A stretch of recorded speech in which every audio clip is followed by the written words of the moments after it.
Welcome to The Explainer. Today, we're diving into a really powerful framework for health from Dr. Chetana Kripalu. It's all about understanding and, more importantly, managing what might just be the biggest health issue of our time: stress. So let's kick things off with a question that I really want you to think about. Are you actually genuinely healthy? Or are you just not sick? There's a huge difference, and figuring out where you land could honestly change everything. To even begin to answer that, we've got to totally shift how we think about what being healthy even means. It's so much more than what your doctor tells you at your annual checkup.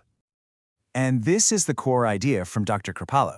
On the one hand, you've got the absence of disease, that's just not having a diagnosis. It's passive. But on the other hand, you have vibrant wellness. That's an active state. It's about feeling amazing, body and soul, and just living life with tons of energy. Okay, so this brings us to the most important pillar in our modern world.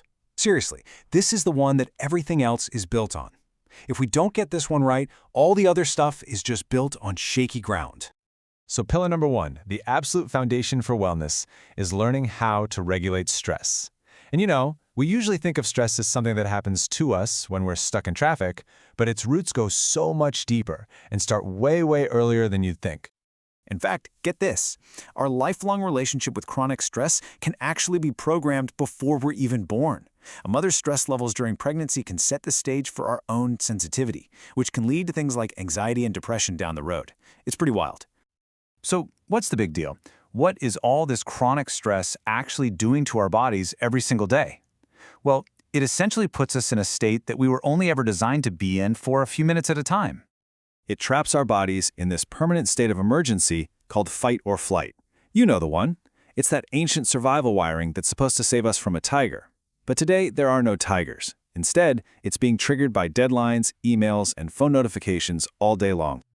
I love this analogy from Dr. Kripalu. She says our body basically acts like it's in a war zone. And when you're in a war zone, you are not thinking about long-term projects like building muscle or cleaning house. You are focused purely on surviving this very moment. And here's the fallout from being in that constant state of alert. As you can see, it shuts down all the good stuff: detox, repair, relaxation. Instead, it fuels chronic inflammation and messes with our body's natural balance. And that's a direct highway to long-term diseases. Okay, so if stress is the problem, what's the solution? Well, the next three pillars give us the practical, everyday tools we need to pull ourselves out of that war zone and start restoring some balance. Let's look at pillars 2, 3, and 4. Pillar number 2 is all about nutrition, but it's not just about what you're eating. Look at this cascade here. If you're stressed and just gulping your food down, your body stays in that emergency mode. That means you can't properly absorb the nutrients from even the healthiest food, which can eventually lead to gut problems. So eating calmly is a huge deal.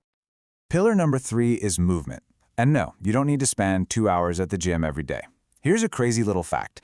If you watch a 3-hour show, you could get 45 minutes of exercise just by moving around during the commercial breaks.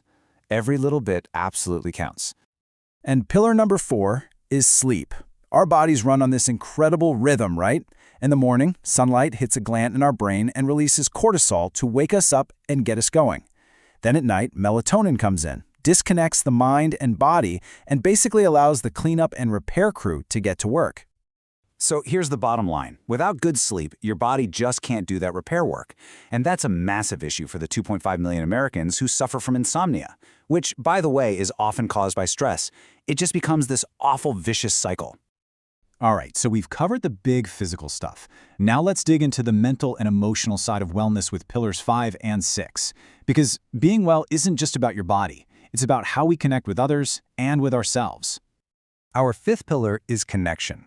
And let's be super clear. This is not some fluffy, feel-good idea. We are social creatures. Isolation literally increases our stress and our risk of disease. Having a real connection with a community, with friends, with family, that fosters the joy and resilience we need to handle life. It's a biological necessity. And next up, pillar number 6. And this might be the one we're all guiltiest of ignoring: fun. Just look at this chart for a second. It is staggering. Kids laugh around 400 times a day.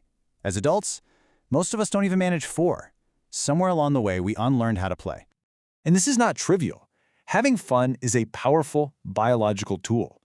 Laughter and play physically flip a switch in your body, taking you out of that stressful fight or flight state and putting you into a mode of relaxation and repair. It is a direct antidote to stress. So, we have stress regulation, nutrition, movement, sleep, connection, and fun. This brings us to our seventh and final pillar, the one that really ties it all together. It's the mindset of living in the present. And really, this is what it all boils down to. Dr. Kripalu'S message isn't about being perfect or having this rigid, disciplined schedule. It's about adopting a lighter, more present, almost childlike mindset. It's about learning to just live right here, right now. And that's the final thought I want to leave you with. What if you stopped trying to optimize for just the absence of sickness, and instead you started optimizing for joy, for that feeling of vibrant wellness? What would you change starting today?